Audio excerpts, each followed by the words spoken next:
What's up, everybody? Welcome back to the Live with Brandon Blakeney podcast. Of course, I'm your host, Brandon Blakeney, aka Brandon Lee TV, back at it again with another banger, my friends. So kick back, relax, and come take a ride with me. You are now locked into the Live with Brandon Blakeney podcast. Here is your host, Brandon Blakeney.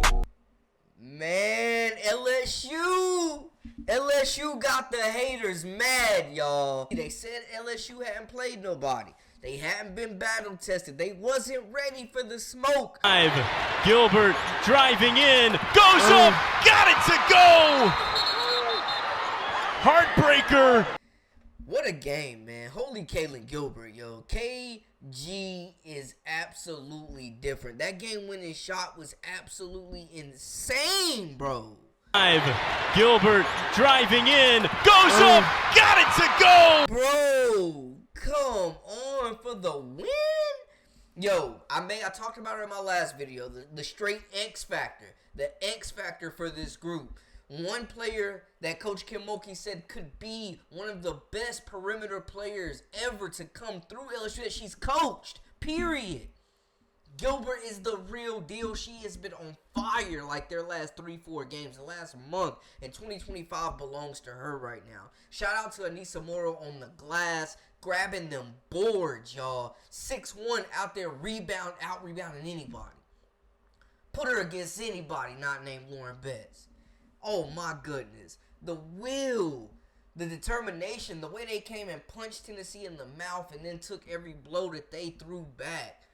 Tennessee deserves mad praise as well, but this small ball lineup that LSU has rocking is something serious. And Coach Kim Mulkey had a lot of high praise for Tennessee, man. Well, sometimes I do. Some quarters we look really good, and some quarters, like the fourth quarter of the last game, we just kind of coasted. Let's talk about Tennessee. First of all, I'm going to be listening to good old Rocky Top. Woo! But I like that song. Tennessee is very good. They have a ton of new players, like about 10 transfers, and the style of play is like nothing I've ever seen.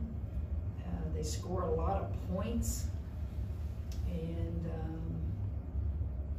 they make you play fast with their press, and it's going to be quite a challenge to keep them from scoring in the 90s. That seems to be their magic number. We score a lot of points, but I got to stress defense. At some point, we got to try to stop them from scoring as much as they'd like to score. And I didn't know this until a few minutes ago that we lead the SEC in field goal percentage defense. Did y'all know that? So Corey's the only one in here that knew that. And I didn't know that Tennessee was last in field goal percentage defense. So in football, your defensive coordinators would say it's our defense against their offense, right? But we don't do that in basketball. You got to play both ends. LSU picked up the win 89-87. What really stands out to me is the rebounding margin, man. They out-rebounded Tennessee 46-38. That was a major difference in this game, as well as just being the more physical team and setting the tone, getting those transition buckets, really running them off the floor at times. Leading the way, Anissa Morrow had 23 points, 2 assists, and 21 rebounds, bro. 23 and 21? 23 and 21. Please stop playing with her. She is different. Flau'jae Johnson finished with 20 points. We mentioned Kalen Gilbert with the dagger. 22 points, 1 assist, 5 rebounds. That starting five, Anissa Morrow played 38 minutes. Flau'jae played 37. Michaela Williams played 34. Cheyenne Day Wilson played 32 minutes. Kalen Gilbert played 30 minutes. They got 20 points or more from 3 of their players. And then Michaela Williams came in with some big buckets to stretch out this lead. and keep Tennessee at bay. Last Terpoa, Samaya Smith, two players that have been around this program for years and won a national championship, man, honestly, are very disappointing this season, I gotta say. Miracle Shepherd, they didn't rely on her too much, but she was the best player off the bench they had. I'll tell you that. But looking at it, bro, Jersey Wolfenbarger, this was a game where Tennessee has size and they shoot a lot of threes. And this game being so fast-paced and high-scoring, I thought a player like Jersey Wolfenbarger would have really been beneficial in this contest. But, man, Nisa Morrow holding down the paint. Oh, my goodness. Bro, she had 21 rebounds. Tennessee had 38 as a team. She probably, I got to say it, man, I think. I mean, it's easily, pound for pound, she is the best rebounder in the country. But this small ball lineup, the pace that they're able to play, because Anissa Morrow can run with these guards and get up and down the floor, they're playing to their strengths. We didn't see Del Rosario. Rightfully so. Like, they have no bigs that really contribute. Jersey Wolfenbarger is the closest thing they have to a second fiddle to Anissa Morrow. But Morrow is holding down that paint. She battled all night against those Tennessee bigs. Made tough shots. I mean, just outplayed her matchups. It was an incredible effort on that glass, man. They really rebounded as a team. They played fast. They forced turnovers. And this small ball lineup looks deadly. This is a death lineup, man. There's a lot of... Now, I will say, they got to make the three ball. They went like 1 for 8 from 3. They got to be able to make threes for this thing to continue to reach like its max peak. But if they can consistently knock down the three ball with this small ball lineup, and Anissa Morrow's getting on the glass like that, and the guards can help, I don't see why this small ball lineup can't take them to an Elite Eight. I don't see why not, or Final Four. I mean, I'm not here to crown LSU champions, but Coach Mulkey has figured it out. She's absolutely figured out what's going on. She's untapped this roster. They know what's going on. They know what they need to do. They figured out their lineup. Moving forward, they know what's going on. This small ball lineup, they just proved against a very worthy opponent that it can work. That this small ball lineup is not a liability right now. If they can play this fast and run teams off the floor, add in three-point shooting, continue to get to the line, continue to rebound as a team, continue to go ISO and just, I mean, you got Kaylin Gilbert, ISO, get a bucket. Michaela Williams, ISO, get a bucket. Flau'jae Johnson, go ISO, get a bucket. Anissa Morrow, she can go ISO, get a bucket. Like, when you're talking about you got 5 players on the floor at all times that can get a bucket at any time from just about anywhere on the floor,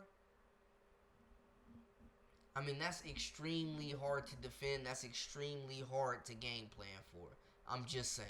And then you got Shine Day Wilson as well. Like, that's an extremely difficult lineup. She's been holding down the point guard spot, but Caitlin Gilbert, I mean, she plays point guard as well. She can play make as well. Like, they have interchangeable parts. That's what's so great about this lineup. You got Flau'jae, who can play multiple positions and create for herself and others. You got Gilbert, who can play the point or score off ball and just completely get a bucket. You got Wilson, who's been the steady lead ball handler, moving the basketball, kind of initiating things, being the straw that stirs the pot a bit for this group at times. I think this was a big win for LSU, for a team that has passed every test on their schedule, that remains undefeated, that has been getting better with every game. A team that is very versatile, that can score with anybody in the country. You better be able to put up points. You better be able to run with LSU when you play.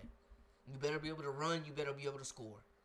Because there wasn't a whole lot of defense in this game. And I want to say salute to Tennessee too, man. Like, Jewel Spear is absolutely the real deal. Like, Tennessee got punched in the mouth early, found themselves down, and continued to fight hard. Spear finished with 25, 3 assists, and 2 rebounds. Talasia Cooper continues to be one of the best guards in the SEC after transferring from South Carolina, man. 24 points, 5 assists, 6 rebounds after sitting out last year, man. Like, this is a two-headed monster right here that is special. I think Tennessee is definitely still going to have enough talent to have something to say in the NCAA tournament and make a run, especially when you got guards that can score the basketball. You got bigs that can shoot it and rebound. Spencer was good for them. Whitehorn hit some shots. They went to their bench a little bit with Spearman and Boyd. Lathan played some minutes as well, Puckett. But Spear, Cooper really carried the torch for the Vols. They found themselves down and fought back, but they have one of the most talented rosters. Shout out Coach Caldwell. She out there coaching pregnant, man. Like, love the embrace between her and Kim Mulkey. I thought that was special. And it was just a great overall win for LSU. But they beat a really good Tennessee team. And Tennessee has so many new faces, a new coach, and they've hit the ground running. And she's so passionate about this group, and I love it. I get a little bit offended with, you have time to rebuild, these seniors aren't your players. That offends me. They are my players. They chose to stay, and I chose to coach them. And so I don't want to wait. I don't want people to say, when you get your players in here, these are my players. I want to win for them, and I want to win right now. And they have a lot of talent to win a lot of games now. So I want to continue definitely to keep y'all updated. We'll keep following these teams throughout the rest of the season because there's still a lot of basketball left. Conference play is just getting started. It's just heating up. Y'all make sure to hit that subscribe button, comment, like, share, and all that good stuff. Join our memberships. We got exclusive content coming daily, weekly, whenever you need it. And definitely follow us on social media at Brandon Lee TV as well. Until next time, hey, we out.